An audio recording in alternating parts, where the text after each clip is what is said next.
दिनकु दिन वृद्धि पाइबारे लगी नयागढ़ बीजेडी लोकप्रियता। मुख्यमंत्री नवीन पट्टनायक नीति आदर्श अनुप्राणित करिछि विभिन्न दलर नेता। एक क्रम बीजेपी छाड़ी बीजेडी रे मिसिले नयागढ़ जिला दशपल्ला एनएसी 2 काउंसिलर एवं जड़े बीजेपी जिला परिषद प्रार्थी। शनिवार शंख भवन में अनुष्ठित एही मिश्रण पर्व में राज्यसभा सांसद सस्मित पात्र, दशपल्ला विधायक रमेश चंद्र बेहेरा और बीजेडी प्रमुख प्रियव्रत माझी उपस्थित थे। दशपल्ला NAC BJP councillor Kiran Kumar Sahu और स्वाधीन काउंसिलर मानिनी सेठी बीजेडी रे शामिल होइछन्ति। गणिया ब्लॉक रो बीजेपी जिला परिषद प्रार्थी मनोरंजन महापात्र बीजेडी रे शामिल होइछन्ति। आज এই मिश्रण पर्व रे आम सहित अछंती मंच रे हमर मान्यवर विधायक श्री रमेश बेहेरा महोदय, आमर सहित अछंती दलर मुखपात्र एवं मीडिया कोऑर्डिनेटर डॉक्टर प्रियव्रत माझी महोदय एवं विशेष करी आज यही मिश्रण पर्व रे जो माने आमर मुख्य आकर्षण अछंती से माने दशपल्ला एनएसी रो 3 जण बहु प्रमुख काउंसिलर्स अछंती। मु से मानकर ना आपनक पाखरे रखिया को चाहूची। श्री किरण कुमार साहू महोदय जे काउंसिलर अछंती वार्ड नंबर 11 दशपल्ला एनएसी रो, से भारतीय जनता पार्टी को परित्याग करी आज बिजु जनता दल रे जॉइन करचंती। गोटे करताली दे स्वागत करिया। आमर सहित अछंती श्रीमती माननी सेठी जे कि काउंसिलर वार्ड नंबर 5 इंडिपेंडेंट थिले, से बिजु जनता दल रे जॉइन करचंती। एवं आमर सहित अछंती श्री मनोरंजन महापात्र जे जोन 8 जिला परिषद कैंडिडेट थिले भारतीय जनता पार्टी तरफ गणिया ब्लॉक रो। माननीय मुख्यमंत्री आमर दलर सभापति श्री नवीन पट्टनायक महोदय तरफ, दलर सांगठनिक संपादक श्री प्रणव प्रकाश दास महोदय तरफ एवं बिजु परिवार तरफ बिजु जनता दल तरफ आमे समस्त आउ थे गोटे करताली दे से स्वागत करुचु। यही समय में अनुरोध करी मान्यवर विधायक श्री रमेश बेहेरा महोदय को कि सी उत्तरीय सहित से बिजु जनता दल परिवार में सम्मिलित कर आम सहित सामिल होइथिबा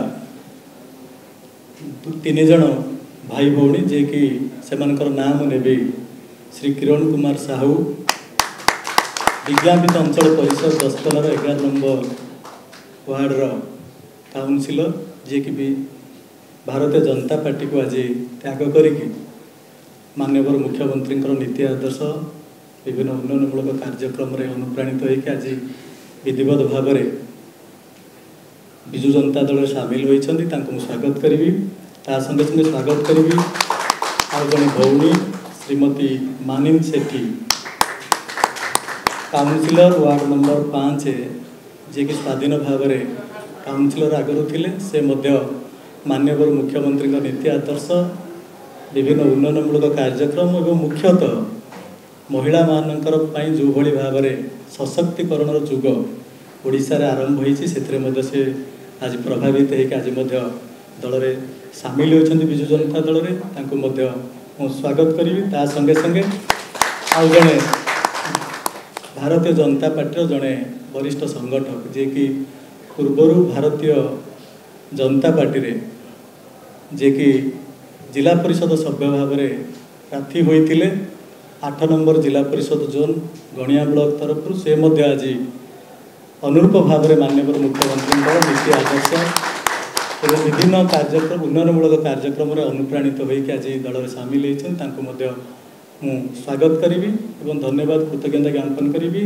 निश्चित भाव में आमर प्रिय मुख्यमंत्री श्रीजुक्त नवीन पट्टनायक महोदय जो भली भाव में आज ओडिशा समग्र देश रे आज एक स्वतंत्र स्थान अधिकार करिछि। विभिन्न प्रकार डेवलपमेंट इंडिकेटर्स रे विभिन्न कार्यक्रम रे एवं ता संगे संगे धन्यवाद ज्ञापन करी सांगठनिक संपादक जे कि श्रीजुक्त प्रणव प्रकाश दास महोदय एवं धन्यवाद ज्ञापन करी आमर 5टी अध्यक्ष महोदय जे कि विभिन्न कार्यक्रम को जो भली भाव में माननीय मुख्यमंत्री विजन और मिशन को त्वरान्वित करुछन्ति एवं समस्त तरफ धन्यवाद देवा संगे संगे पुणी थे आज नूतन भाव में बिजु जनता दल सामिल होइतिबा दुई जन भाई एवं जड़े भौणी को स्वागत करी आपण मानक धन्यवाद उपस्थित धन्यवाद।